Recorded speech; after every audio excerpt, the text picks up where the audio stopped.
All right. Well, it says that I'm live, and I'm probably going to have to play with this just a little bit. Wow. Yeah. This is probably the first time I've actually ever done anything like this, especially on YouTube. And one of the things I want to point out here is that I didn't know I could actually go live. The fun thing about this, the interesting thing about this is I know that I'm probably going to have to, really go through stuff, but someone is probably never seen the inside of my office. And this will be quite literally the first time live that you're going to see everything that goes on. If you haven't seen any of my lives that I have on TikTok, if you haven't seen any of the audios and videos that I've placed on other platforms, and this is the first time that you've probably seen this here. Just know first offhand, I'm not a complete novice to this. I'm not a greenhorn or whatever it is that you want to say. To YouTube, I am, but not to other places. And quite frankly, it's okay. The fact that I know that I have very disturbing stuff that keeps going on in the background. I happen to have a watch that lets me know about certain things and also what happens out there for certain things if I have to take public transport. And so it's just what it is. But I went ahead and I silenced it for a second. I'm going to be on here for just a few minutes. And it's more or less just because I want to try and elicit some kind of habit of coming on here. Largely because I was told that there's going to be a mass migration from certain platforms, and partly because they feel that if you come here, that you're already a refugee when things were going to close down earlier in 2025. I remember that weekend, there were a lot of people that were like, hey, I'm going to go down with the ship. And then all of a sudden, miraculously, it didn't. Then there was another time, I think it was 75 days from that point, and everyone says it's going to go down, and it didn't. Then there was another reprieve, of course, and someone said, oh, look, they actually have a sale on that. But then there were changes and there were policy notices. And a lot of people actually started saying, look, you better look at what's going on, what kind of content you can put on there. I wonder sometimes because I know I've got things in my background that if you were to look at it, you say, why does he got that thing hanging off the wall over there? And what's with the piggies and what's with the frog girl and whatnot?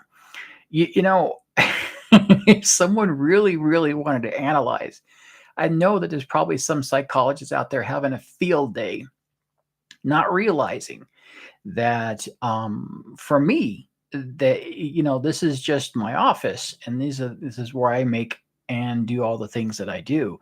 There's material that I have at arm's reach in certain places. There's also things that are going on, and well, there's also stuff that I have that, for the most part, has been the subject of my observations for a very long time. Some of them are concealed, and some of them not because I want to hide them from everybody, but rather just because they need to be kept away. And then there's still others that I have openly displayed in the portions that are just outside of this camera. So I'm just going to let you know that anyone who actually watches this or whatnot, I'm going to see if there's a way to make sure it stays on after the fact.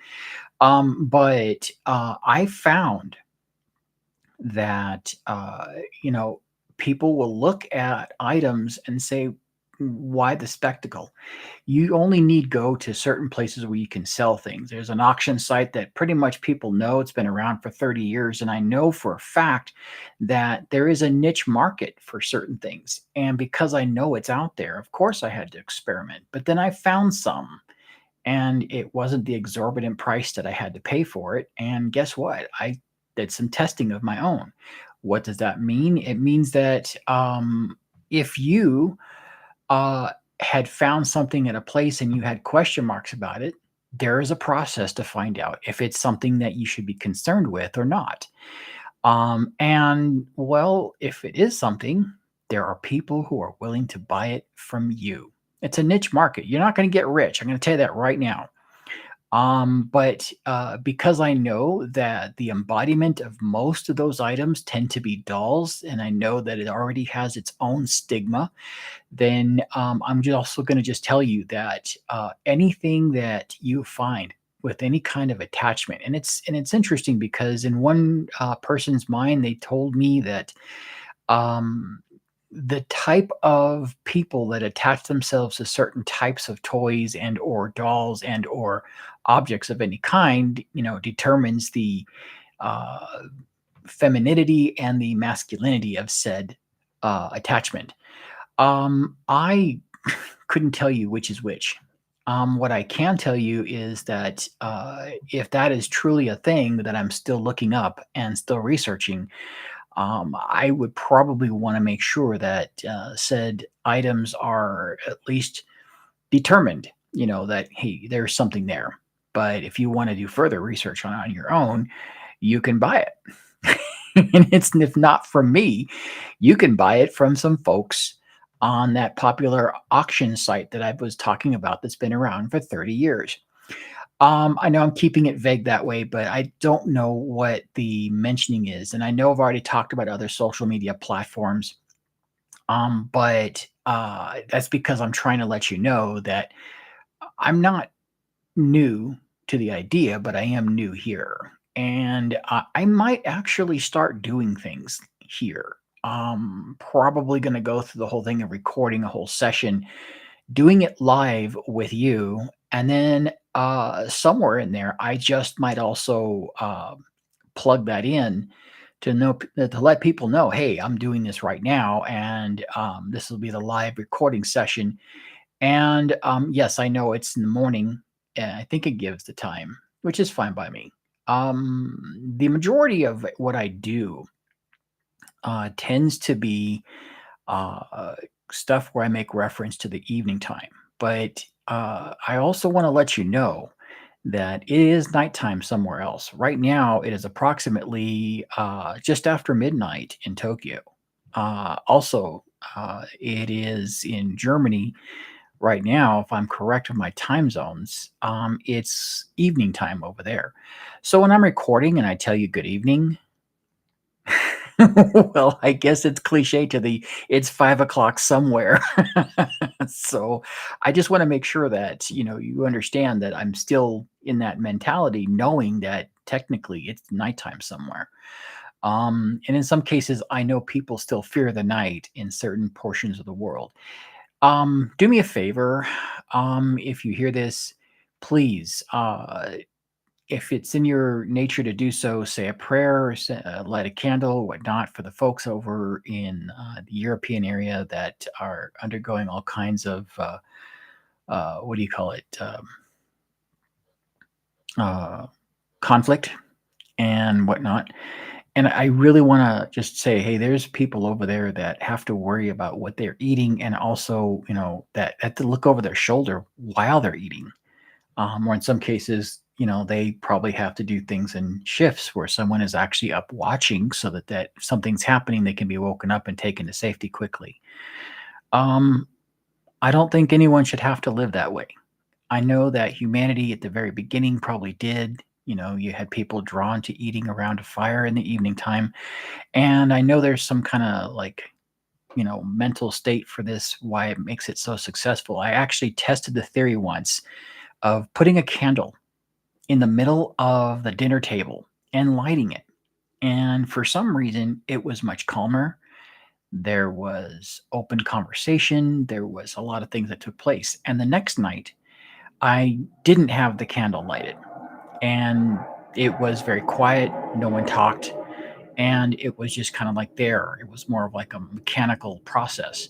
So just to make sure, I repeated the process again. I lit the candle the next night, and then I didn't light it the following night, just to see what kind of reactions and what kind of behaviors I got.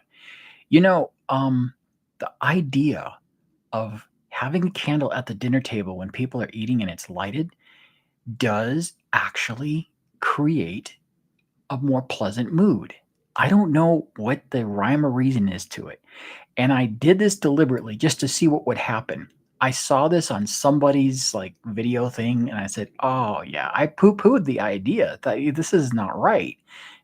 There's no way. I mean, you got a light over you anyway, so what difference does it make?" It does. So, if you hear this, and you whether it's after the fact or whatnot, just say, "I'm going to light a candle tonight."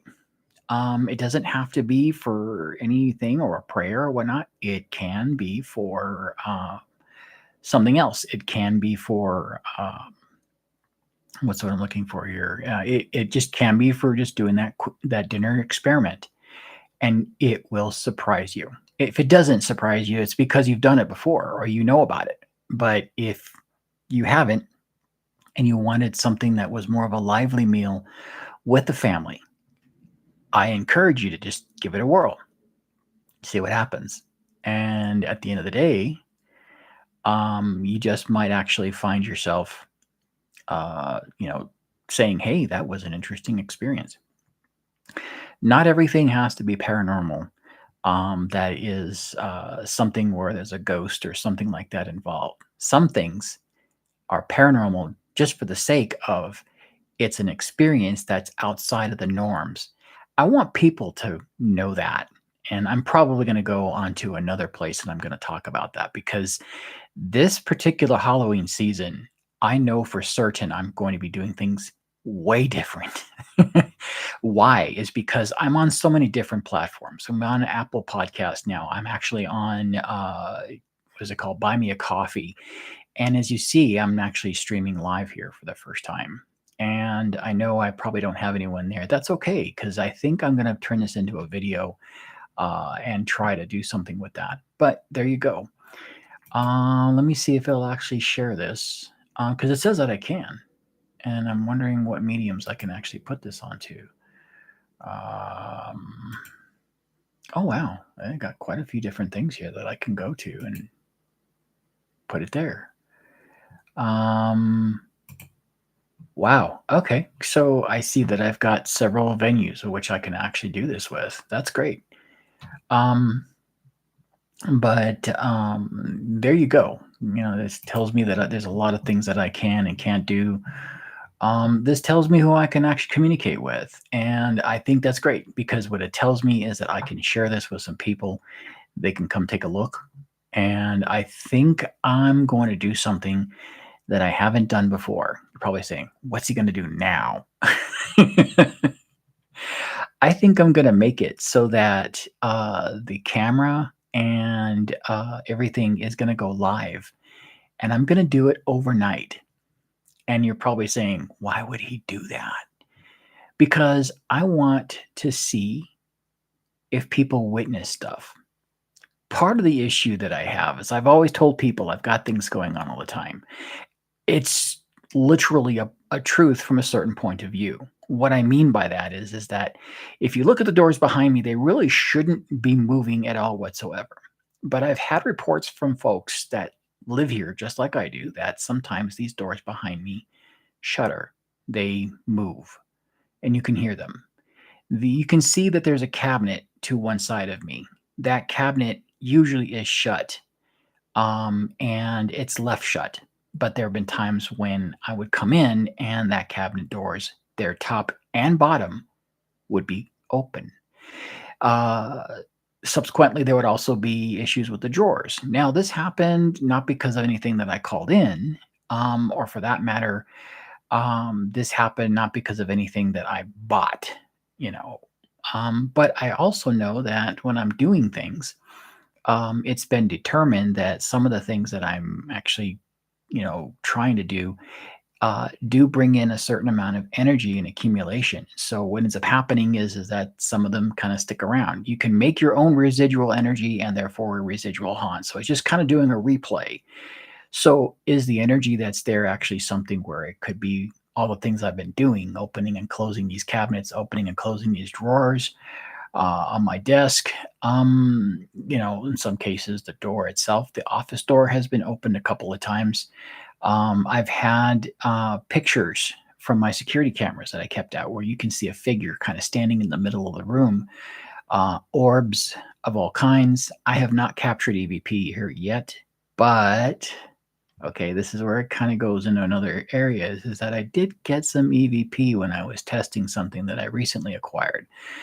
Um, Either way, there are several things that I'm trying to do simultaneously. What I mean by that is that as I try to work on and study on and certify for certain things so that I can start getting employed, um, here I am. But okay, so having said all that, this is one of the things I've been trying to do, and I've been told I need to branch and go in different directions. I think I'm gonna go ahead and call it because I don't see anything else. But hey, I also know some folks don't even know that I'm doing this right now, and this was impromptu. So impromptu that I didn't realize I was going to do this until now. So with that, I'm probably going to go ahead and just start adding this into my habit of things I'm going to do. Obviously, there's going to be some changes that I'm going to have to take place. But there you go. You've just gotten an insight to what it looks like here in my office. And obviously, as you can see, the headphones and the hat are very much not just a gimmick. It is a very regular thing. If someone were to take this off, they probably would think that there was a tuft of hair there. There's not. That's one of the reasons why I wear it. There you go. So, wow, that was a lot of talking. This is Drew, and I bid you good day.